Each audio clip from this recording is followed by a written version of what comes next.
కలుస్తుందా? కలుస్తున్నటువంటి నెయ్యినే supply చేస్తున్నారా? అది కల్తీనా కుట్రా? కల్తీ అంటే తెలియకుండా జరిగేటటువంటిది. అంటే ఒక 10 రూపాయల వెరైటీ దాంట్లో 3 రూపాయల వెరైటీని కలపడం కల్తీ అంటారు.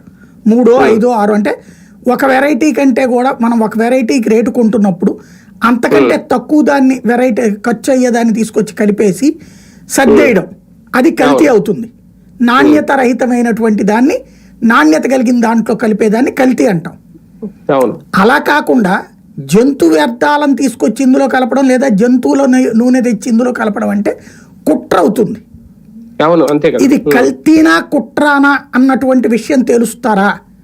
కుట్ర అన్నది తేల్చాలంటే గత 5 ఏళ్లకు సంబంధించినటువంటి నెయ్యి అంతా తనిఖీ చేయాలి. తెలుసుద్దా?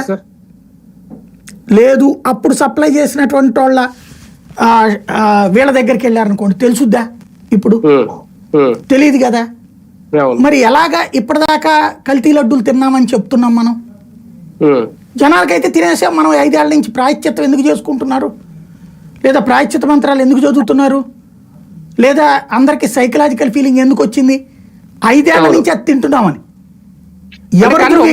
జనరల్ డౌట్ ఏంటంటే, ఓకే ప్రాయశ్చిత్తం అనేది మన ఆత్మకు సంబంధించి మన విశ్వాసానికి సంబంధించి మనం చేసుకుంటున్నాం, కానీ రికార్డెడ్ గా ఉంటుందా నిజంగా? 5 ఏళ్ల నుంచి ఎన్ని ట్యాంకర్లు, మొన్న జగన్మోహన్ రెడ్డి గారు చెప్పినట్టు 18 ట్యాంకర్లు మేము వెనక్కి పంపించాం, అందులో కల్తీ ఉంది, నిజంగా 18 ట్యాంకర్లు కల్తీ ఉందని తెలిసినప్పుడు అప్పుడు ఎందుకు ఆ డైరీ దగ్గర నుంచి ఆ కాంట్రాక్ట్ రద్దు చేసుకోలేదు?